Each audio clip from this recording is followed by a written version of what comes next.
Okay, London. So, the capital city of the United Kingdom and of England. It's the third largest city in Europe.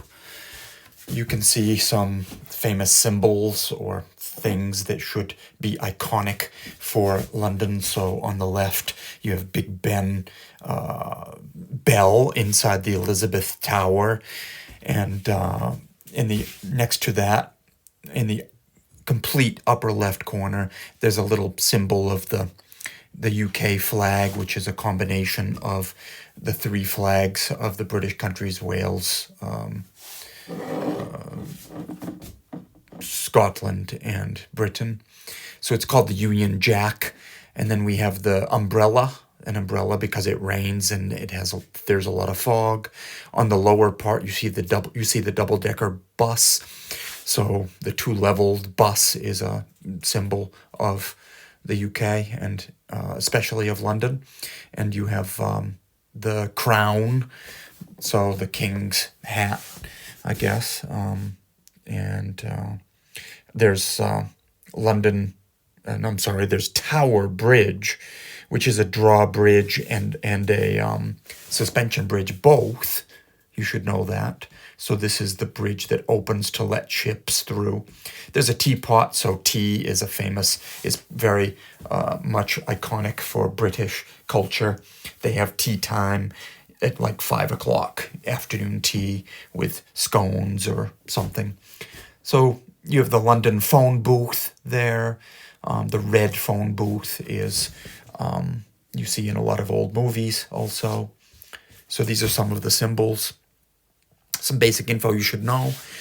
London is located in the southeastern part of England, on the Thames River. The population is almost 9 million. It's a very old city. In fact, the city is the square mile is the oldest and also the financial center. It was originally founded by the Romans. They called it Londonium. The city of Westminster is the government, is the parliament, and that's where Big Ben is to Westminster. They call it the City of Westminster. It's a section, one of the sections of London. You can see here, Westminster, City of London in the middle. Okay, what else? So you have London is, being so huge, it's super big for fashion, entertainment, trade, education, health, care, media, science, technology, tourism, all these things, communications. It's a big tourist attraction with a big airport. Heathrow is and the world's first underground, the tube. So you can see some sections of England here and London in the bottom, close to the bottom. Look at the inlet where the Thames River empties into the North Sea.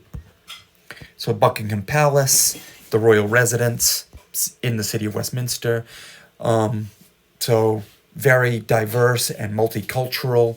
So originally it was mostly white, but in 2011 the census showed for the first time that 50%, more than 50% were non-white, so less than 50% white. Other ethnic groups you should know.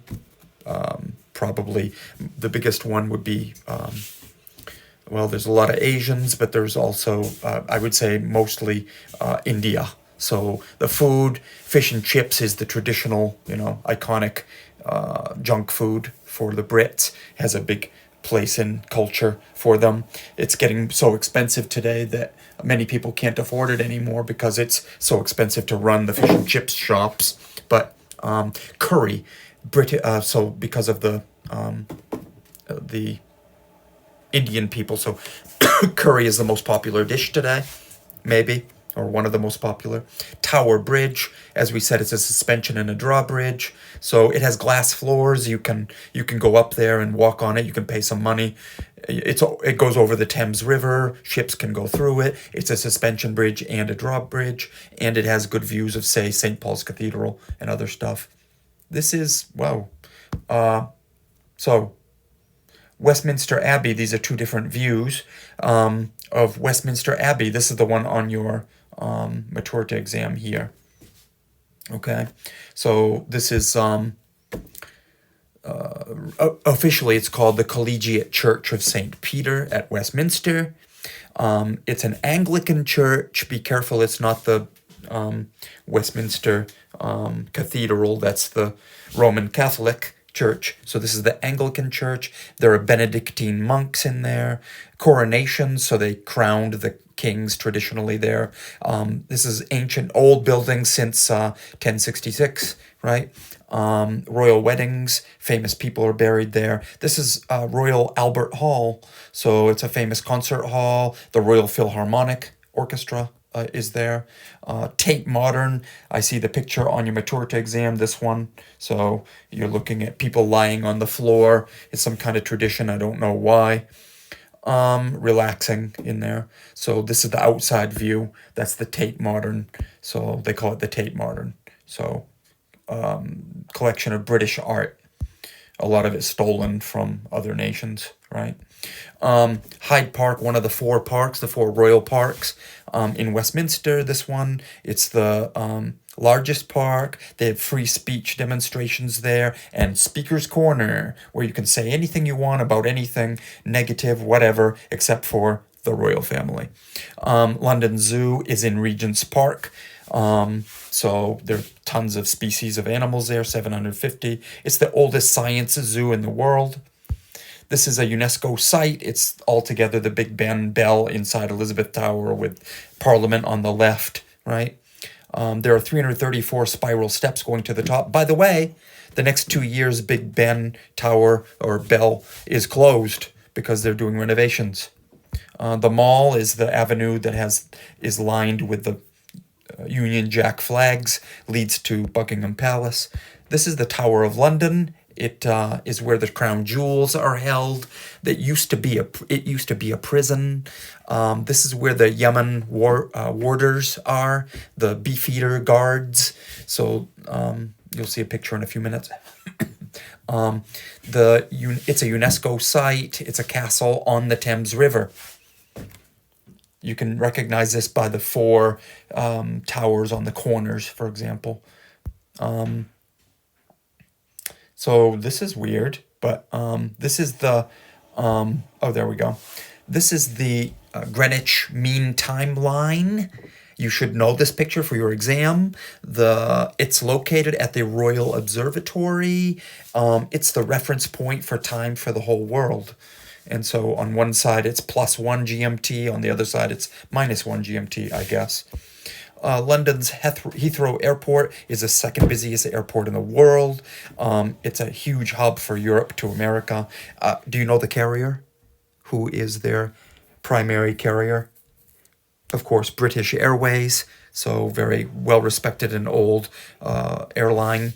So this is one picture that you'll see around the city showing you entry-exit points to the London Underground, which is called the Tube, probably because of the shape of the airplanes. So it's the oldest in the world since 1863. It's a 38-minute ride from Westminster to Heathrow Airport. You might recognize it from many films, including some Harry Potter.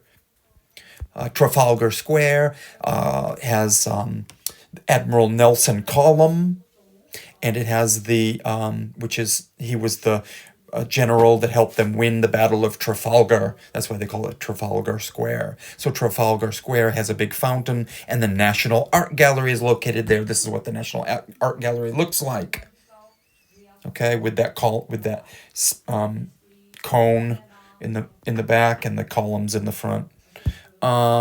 St. Paul's Cathedral is an Anglican cathedral in London. It's the seat of the Bishop of London. The bishop is the guy with the big hat, the popes, like workers, I guess. It's founded in a little bit after the death of Christ.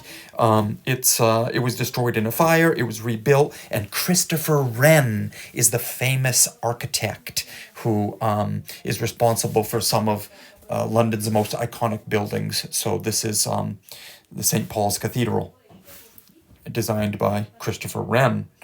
There was a tragedy, so you should know some basic things about history of London. In 1665 started the plague, the Black Plague, the Black Death. It was the second bout, the second one, where so many people died in Europe. So a quarter of London's people died. And then the next year, in 1666, there was the Great Fire of London. So this is was started in a bakery. Yeah, royal parks. We said this before. There are four of them. So St. James, Green, Hyde, and Kensington. St. James, Green Park, Hyde Park, and Kensington. Hyde Park we spoke about above. So let's see. Oh, some more tourist attractions. Something called Outer Net is a huge new, a big fancy new entertainment center venue for music, concerts, arts, state of the art audio. Right. So this is a very popular tourist attraction. Outer Net. Sorry, I don't have a picture right now. Natural History Museums, maybe, again, one of the most popular tourist attractions in London. And so you can see some of these big halls were in Jurassic Park, for example. So, yeah, okay. So, many, many things to see. And there you are.